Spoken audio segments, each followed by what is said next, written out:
Welcome back to D&D Module Monday, where I read a module and then talk about it for however long I see fit. This week's episode is a bit interesting because we're not actually really talking about a module, but we're talking about something that very much relates to these older modules that I think is important to make sure people understand. And I say that because it was very confusing to me at one point, so if it was confusing to me, someone who is a complete nerd and reads a lot of this stuff in his free time, I imagine it might be, it might be confusing to someone that is not as knowledgeable about these things, that doesn't have the opportunity or the access to them. So what we're looking at today, I am very excited for this, even if it's technically not a module, is the Dungeons & Dragons basic set. Now, I've already shown this before. This is what Keep on the Borderlands came with. As you could see, there's Keep on the Borderlands. And I showed this off in the video I made about Keep on the Borderlands. Now, the reason I want to talk about this is I think a lot of people refer or think about something like this, like the basic set, and say, oh, that must have effectively been the start of D&D. Not really. This is part of the reason why I want to talk about this. Modules, whether it be the ones I've shown, ones I haven't, whatever, I'm not sure where I was going with that, but modules in these days were made for one of two things, either the basic set or Advanced Dungeons & Dragons. The basic set came out before Advanced Dungeons & Dragons. The purpose of the basic set was meant to act as an introduction to Advanced Dungeons & Dragons. After Advanced Dungeons & Dragons came out, people decided that they liked the basic set more, or a subgroup of people decided that they liked the basic set more, and because of that, it was expanded upon. And after it was expanded upon, this original basic set is very, very limited. It actually only takes you from levels 1 through 3.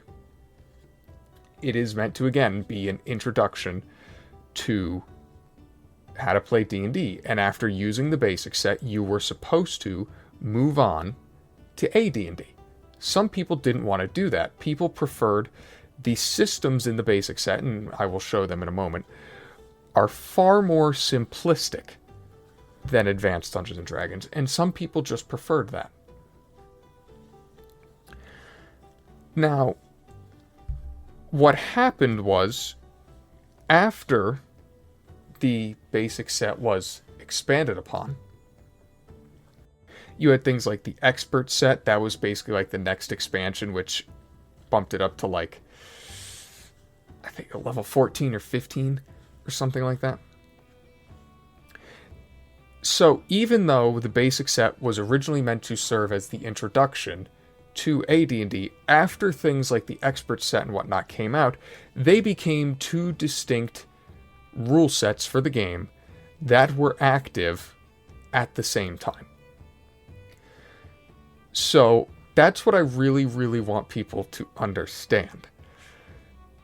The Advanced Dungeons & Dragons and the basic set are different things. They are very closely related because the basic set was originally designed to carry on to Advanced Dungeons & Dragons. The reason I bring this up, and the reason I think it's important, is this basic set, this Keep on the Borderlands here, which we're not going to talk about today, but I'm sure we'll talk about at a later date. Keep on the Borderlands. It's funny, this is a set of the basic set. I believe this was a 7th printing or something like that. That came with chits. I didn't get dice. Or my father didn't, and his friends didn't get dice. And they have all these cute little like cutout pictures that I guess they were using for their maps and whatnot. So Keep on the Borderlands is made for the basic set. for the simplified version of Dungeons & Dragons. Believe it or not, very, very early printings of Keep on the Borderlands. And as always, I get all my printing information from the Assaeum. Very cool website, go check them out. Very early printings for Keep on the Borderlands basically said that you could use it for the basic set or Advanced Dungeons & Dragons. That was later removed, I would assume, because as the basic set became expanded, like anything else, like any other D&D, it had multiple rewrites and everything like that. As the basic set became expanded, they did become different editions that, again, existed at the same time. So I just want people to understand that they're both first edition D&D. Advanced Dungeons & Dragons and the basic set are both first edition D&D. AD&D didn't come around until, I believe it was 89. I might be wrong about that, but I'm 99.9% sure it was 89.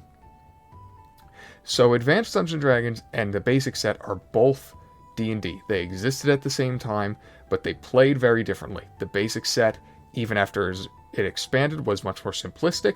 Advanced Dungeons & Dragons was, quite frankly, more confusing and whatnot. But I bring that up because some modules are made for the basic set, like Keep on the Borderlands. Some are made for Advanced Dungeons & Dragons. And that does mean they play differently, and they're not really compatible. I believe that is, or I would imagine that is why they removed the you can use it for AD&D from this, because it's really not the same. They're really not applicable to one another. The main thing I want to look at over the course of this episode, which I'm going to have to put this wonderfully cool box away, unfortunately, because I need the space. But I want to talk a little bit about what this basic set was like. So let me just get this out of the way. Where do I want to put this? Can I squeeze it in over there?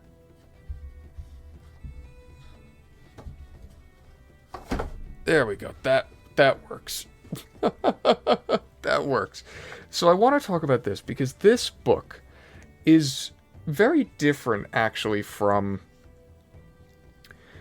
really anything else you'll find as far as D&D goes. Now, what I mean by that is typically D&D is split into many different books. I think anyone that has played D&D sort of knows that. You know, you have the monster manual, you have the player's handbook, you have expansion. D&D has always been split into numerous different books. That is not really the case with the basic set. And I think that's what makes this so interesting. So I will read this, because this kind of hits on what I was talking about. This book is based upon the original work published in 1974, and 3 supplementary booklets published in the 2-year period after the initial release of Dungeons & Dragons. It is aimed solely at introducing the reader to the concepts of fantasy role-playing and the basic play of this game. To this end, it limits itself to basics. The rules contained herein allow only for the first 3 levels of player progression, and instructions for the game referee, the quote, dungeon master, are kept to the minimum necessary to allow him to conduct basic games. This is absolutely necessary because the game is completely open-ended, is subject to modification, expansion, and interpretation according to the desires of the group participating, and is in general not bounded by the conventional limitations of other types of games. This work is far more detailed and more easily understood than were the original booklets nonetheless, for with it and the other basic components of the game, any intelligent and imaginative person can speedily understand and play Dungeons & Dragons as it was meant to be played. Players who desire to go beyond the basic game are directed to the Advanced Dungeons & Dragons books. So again, this was meant to serve as the introduction, but eventually people were kind of like, I sort of just like the basic set. Now, what you'll find in here is that many of the things are very similar to Advanced Dungeons & Dragons, and here they use the same, strength, dexterity, constitution, intelligence, wisdom, charisma. They use many of the same classes, although not all the classes are here. in this book, some of the subclasses mainly that were found in first edition, like there's no bards here. I believe it mentions assassins in this book.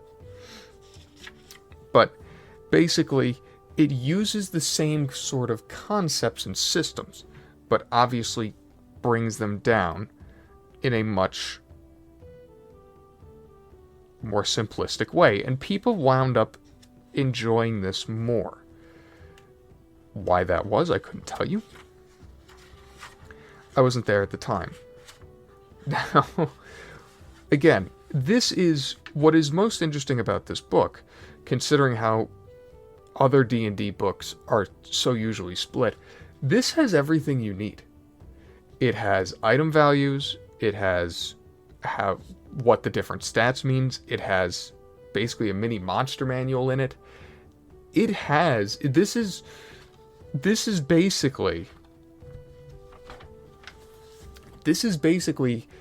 an all-in-one D&D book, which is not something really common at all.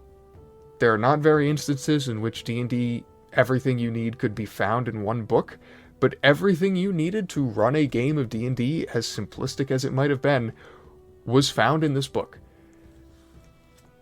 And that, to me, is incredibly interesting. You have to remember, too, about the basic set. It actually ran longer than first. They were still making basic set stuff after second edition came out. So this was very much beloved. But to me, again, the most interesting about this is how it really is an all-in-one sort of go-around. There are some pencil markings in my book, I apologize. But as for what differences there were, for one, the alignment system was different. As you can see there, the alignment system's different. By the way, I really hope this video looks okay. I'm recording it during the day, which I typically don't get the chance to do, but the shadows might be a bit weird, so I apologize. But I'd like to see how it looks. So if it looks terrible, again, I apologize. But you had, so in the alignment system, you had lawful, neutral, and chaotic good, and lawful, neutral, and chaotic evil. But you only had neutral. There was no lawful neutral, there was no chaotic neutral, you just had neutral. You had one of the big differences, I don't believe this was in first edition, although I'll admit I'm very rough on first edition. And this is wacky to me. So every character class had a prime resequit. I mean, every character class does have a prime resequit. And the point of that prime resequit would be to be the best stat for your character. Intelligence for wizards, strength for fighters, blah, blah, blah. I believe dwarves was constitution. And if you had a prime resequit, you can see it there, it would grant you bonus XP, which to me is just absolutely nuts. You have to remember, this is still back in the day when classes had different XP tables, which thank God they did away with. I love second edition AD&D mostly, but good God, the fact that classes had different experience tables was so bad. But this book really has, so for what some of the differences are, this book has everything that you would need to run a game. It even has, I really like these, they kind of did away with these. The different classes actually have, and also you have to remember that elves were, if I go back to the classes here, if I go to the class,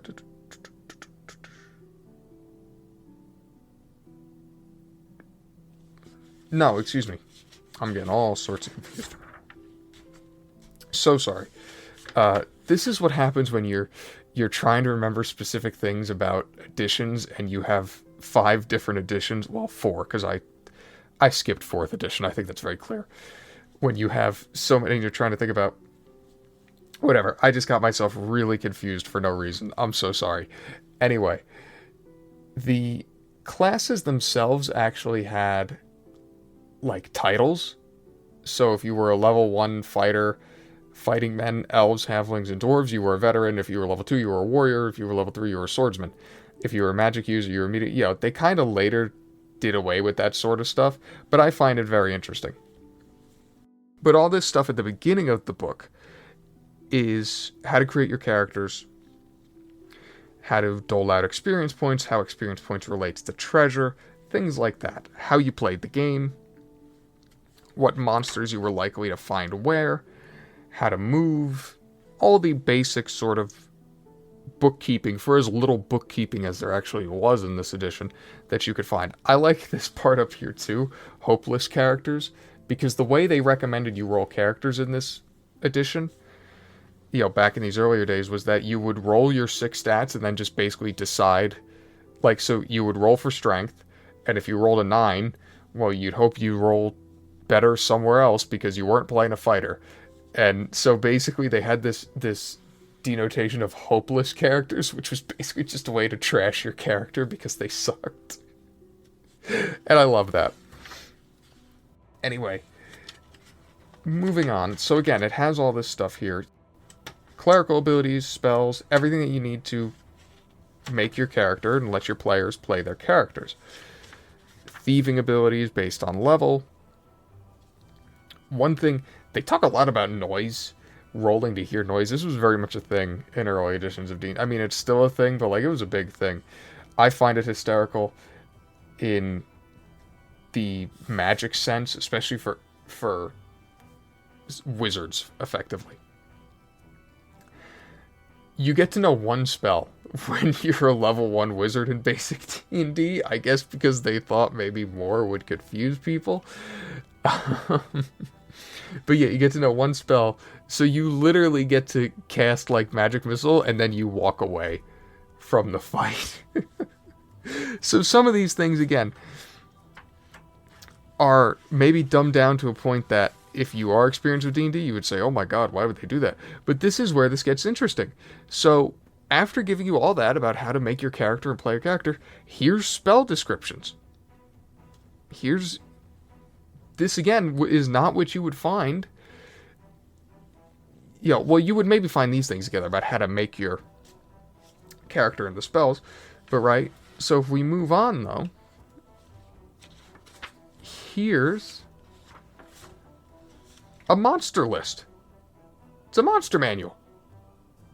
This is basically equal parts player handbook and monster manual, which is very, very cool to me. Because again, you don't really see this very often, especially not anymore, because I mean, it's a tried and true marketing trick. If you get people to buy more books, you make more money. And if you release things as more books, especially books that people need to play the game, well then they're going to have to buy the books. It's maybe not the most honest business model, but it's a tried and true one. But this has equal parts player handbook and monster manual. Here's stuff for treasure. What I also find interesting, and there's descriptions for all this stuff in here, what I think a lot of people probably liked about the basic set, it has stuff for dragons. I don't know why they would put a dragon in here again as first to third level. You wouldn't stand much of a chance. What a lot of people probably liked about how this worked was the combat systems. So, there is really no THAC0 in basic set. You have this here, which is the die roll to score a hit by opponent's armor class, which is basically just what THAC0 is, but it's described here in a somewhat different way. I imagine this is probably why people liked this set more, because the combat systems were very simplified. It was much more just roll the dice, yes or no, did I get there or did I not get there? I think that's probably what a lot of people liked more about this set, about the basic set. as opposed to Advanced Dungeons & Dragons. Advanced Dungeons & Dragons is... The reason I always say second edition is so good is because I think it takes away a lot of the stuff that's not great in first edition. And you could argue that the same is done here. I don't think first edition's bad. And I do think this is very sort of dumbed down. There's not a whole lot... If for what AD&D granted in expression, this kind of grants in simplicity, which is fine. And there are some interests that you can parry, stuff like that. It does give you a little bit, but for the most part, this is a rule set that has you go in, you roll your dice, yes or no, that's it. It's almost like story mode. That sounds really weird, a weird way to put it, but it is kind of true with how simplistic it is. But what is also interesting about this, despite being not only Player's Handbook and Monster Manual, it's also basically a DM's guide. So this entire book is written with the idea of telling you, the reader, how to run games, how to draw up maps, where to put monsters, how monsters should appear, the stats of the monsters, wandering monsters, stuff like that. And keep scrolling here. I mean, there's multiple pages of a monster manual. Here's how to dole out loot. This entire book is written as, here's how you do this all. And more importantly, because Gary Gygax was a salesman, how to make your players want to play more. It's a very common theme with most everything that Gygax did. How to give people D&D and more of it. But when you get to this back part of the book, it tells you how to write. And I mean, it gives you some items here. So like, you don't even have to make your own items because you've assumingly never done that either.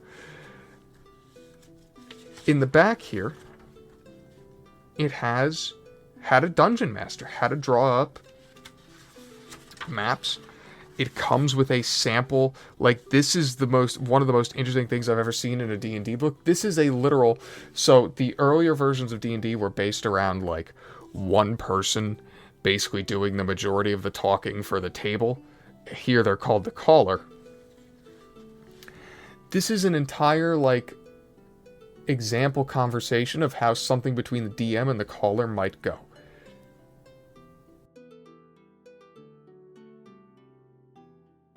And I think having all of this in the same book, it has a sample dungeon here that you can run your players through with characters, and here's a map, a sample floor plan.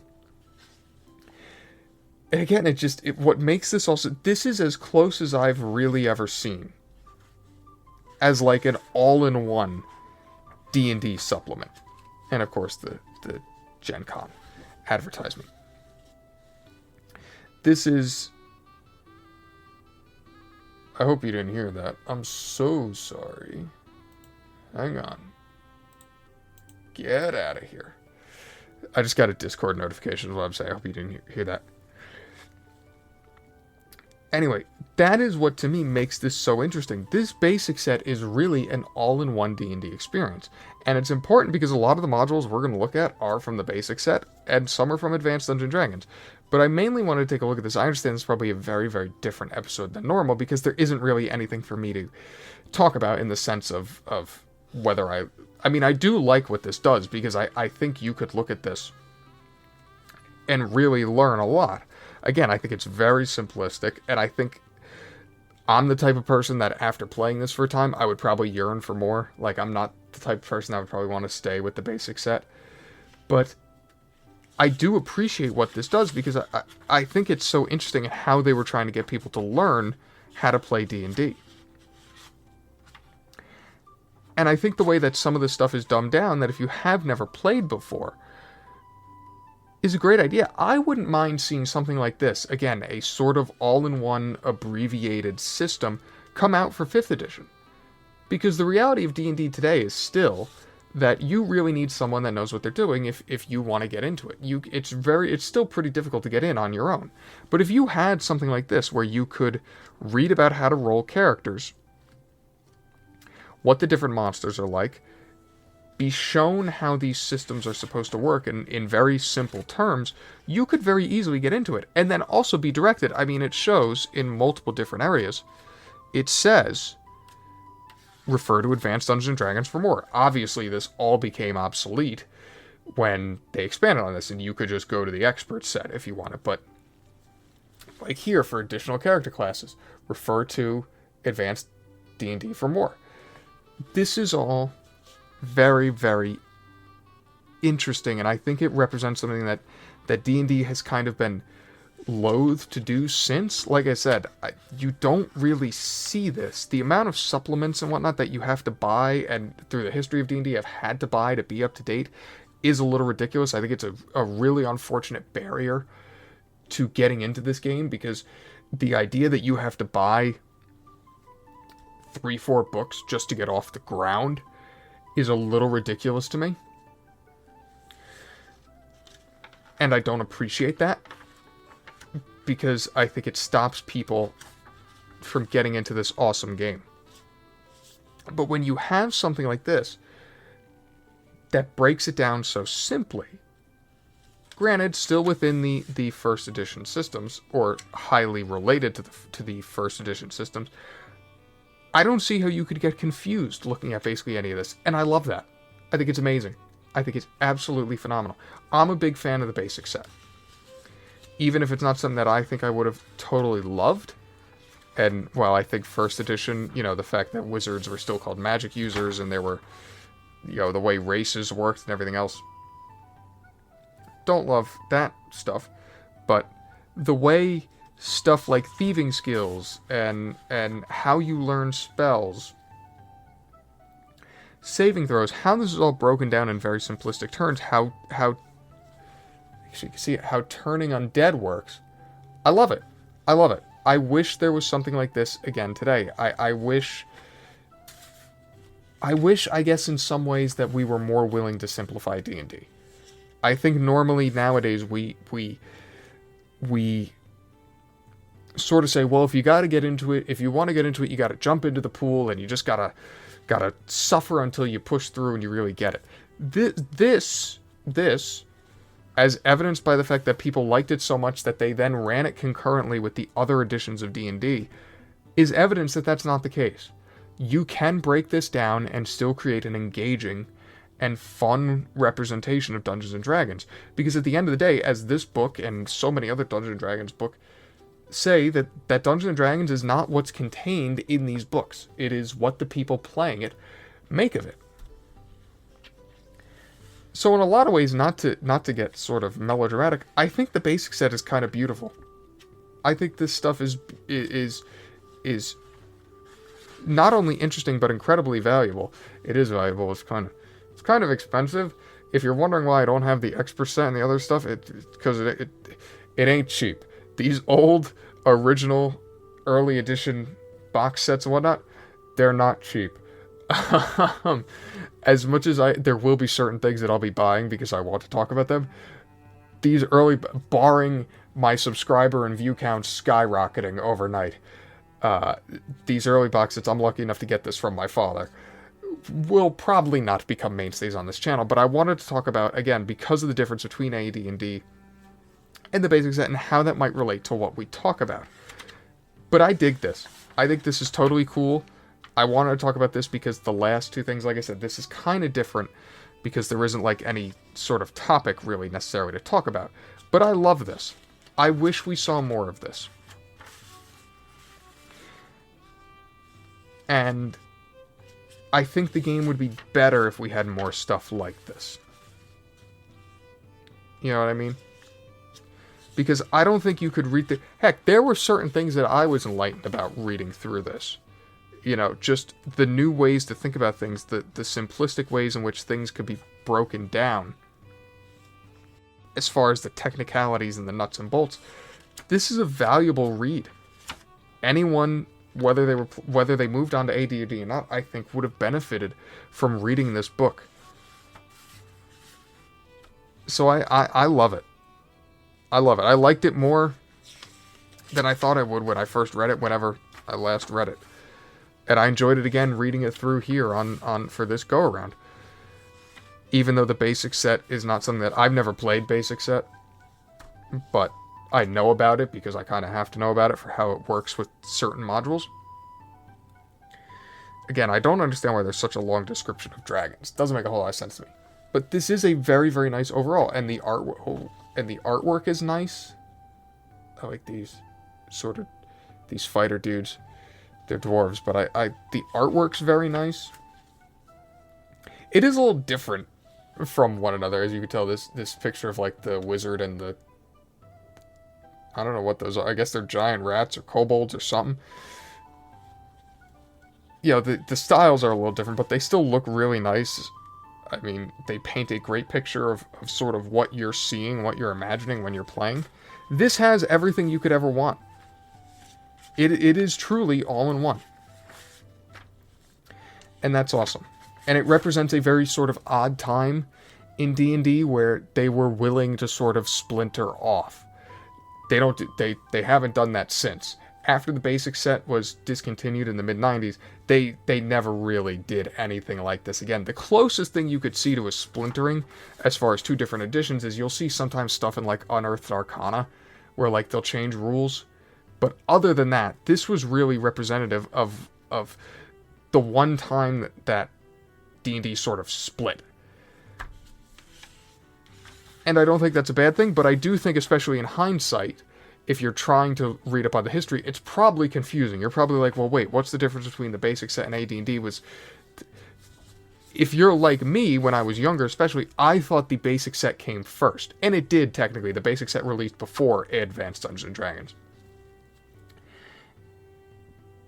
But they were two separate entities, which is really the crux of this episode that I want people to understand. So when I say Advanced Dungeons & Dragons and the basic set, they do actually mean different things. What I find most interesting about this book, let me find the page that it's on. I did want to touch on this because it's very interesting to me. There's so much about this book that's just interesting. So this basic set, in what came with my box, came with Keep on the Borderlands. Most of the basic sets came with Keep on the Borderlands. Believe it or not, there was a module that came out before Keep on the Borderlands called In Search of the Unknown. This book still claims that it comes with Search of the Unknown. It did not. It came with Keep on the Borderland, which I find funny, but I imagine they were not going to reprint these books for one line of text. In Search of the Unknown, I believe, again, Asayam, only came with like the very earliest, like first printing or two of the basic set, and then everything else came with Keep on the Borderlands. But I love this. It's such a cool part of D&D history. I don't think D&D should ever split again unless it had really good reason to, but I think the fact that D&D was so big that it could split and have people that wanted to play editions that were very, again, there are a ton of similarities between first edition Advanced Dungeons & Dragons and the basic set, from the classes they used, the monsters, the terminologies. Those are all very similar. This is just a bit easier to actually play and get into, and obviously has everything you might need in one place.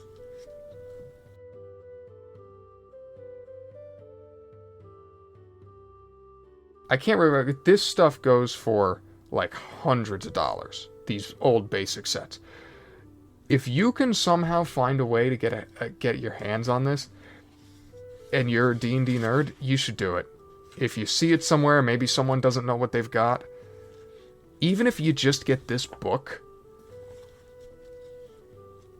it's just so neat to me. And I know I've said that so many times at this point, and I apologize. But it's so emblematic of what D&D was turning into and where it was going. And I love it. I love every part about it. I also want to talk about it because I knew I loved this. The last two modules that I talked about, Horrors and Tragedor, wasn't a huge fan of. So I want to talk about something I liked. But yeah, what an interesting look into a business model that really hasn't been replicated, and also the history of Dungeons & Dragons. But that is all you need to know basically about the difference between Advanced Dungeons & Dragons and the basic set. They're very similar. They use many of the same things. They are different. So from here on out, when I say a module is played in Advanced Dungeons & Dragons or the basic set, it does actually matter. So now you know. Maybe shouldn't have taken me 35 minutes to get through that all, but that's where we are. So I want to thank you for watching this episode. Just so cool, man. So cool. And if your character is hopeless, throw them in the bin. But so cool. Such an interesting point in D&D's history. And again, it ran until the mid-90s. Just nuts. Just nuts. And then everyone, I think, realized that 2nd edition AD&D is king. But I'll save. You want to hear something I really love about? We'll talk about 2nd edition AD&D at some point. But thank you so much for watching. And yeah.